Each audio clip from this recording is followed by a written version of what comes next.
Welcome to RSL Travel, Leisure, and Food Vlogs. Today we'll be cooking a very simple dish. It's called Pancit Guisado.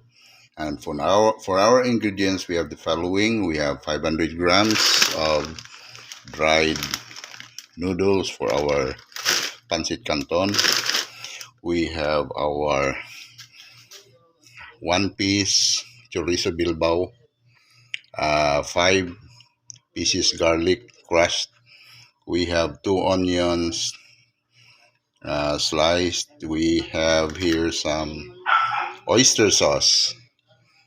We have 4 pieces. We have, or white pepper rather. We have some magic sarap seasoning. And here we have 2 glasses of water, 250 grams of sliced uh, cabbage. We have here some chayote and cabbage as well, and a little carrots cut into thin strips. We have here some carrots chopped and about 200 grams of fish bowl pre-fried. And you'll notice here we have some salt. So let's start cooking. So first we need to throw in the garlic.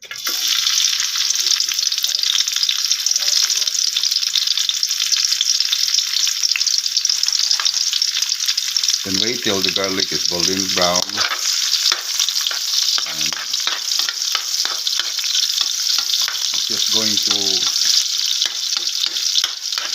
mix it properly so that it won't burn.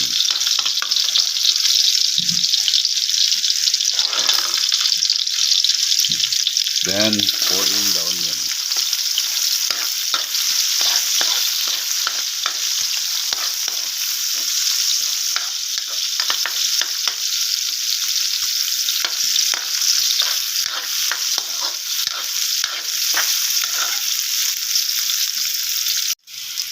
Once the onions and the garlic are golden brown, you can now throw in the carrots.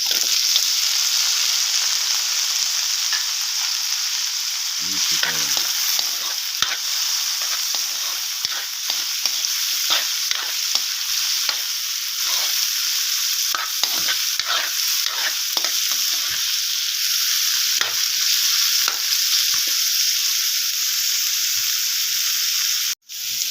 Then at this point, you add water, about 2 glasses of water.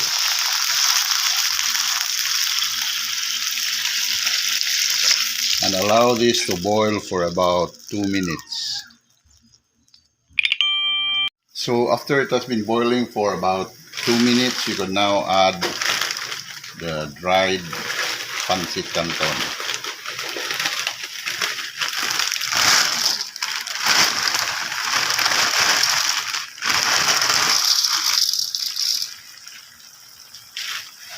Then we mix this thoroughly.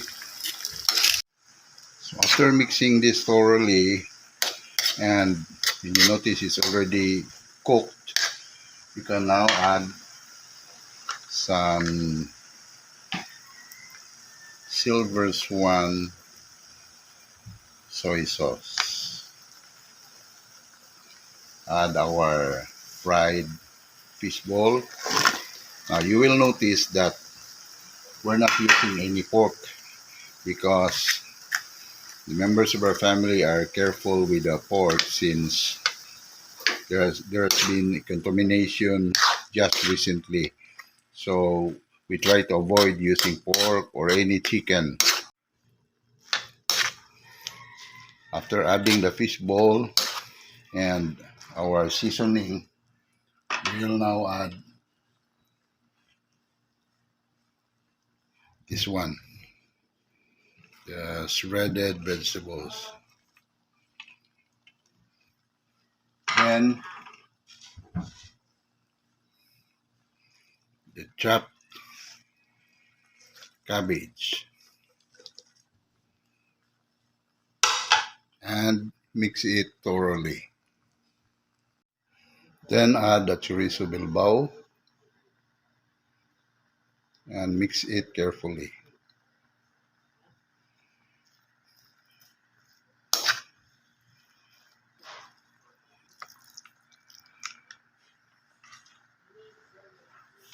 Some magic sarap,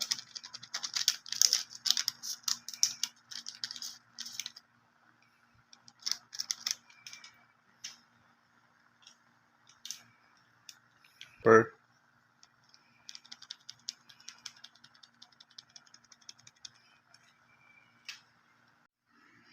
and for the finale, we'll add the oyster sauce. So there are 4 pieces of oyster sauce.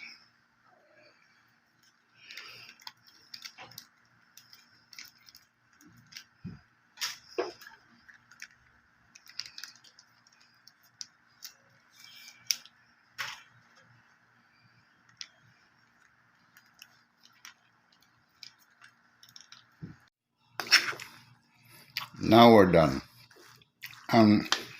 Much better if you could pour in some calamansi juice, about 5 pieces.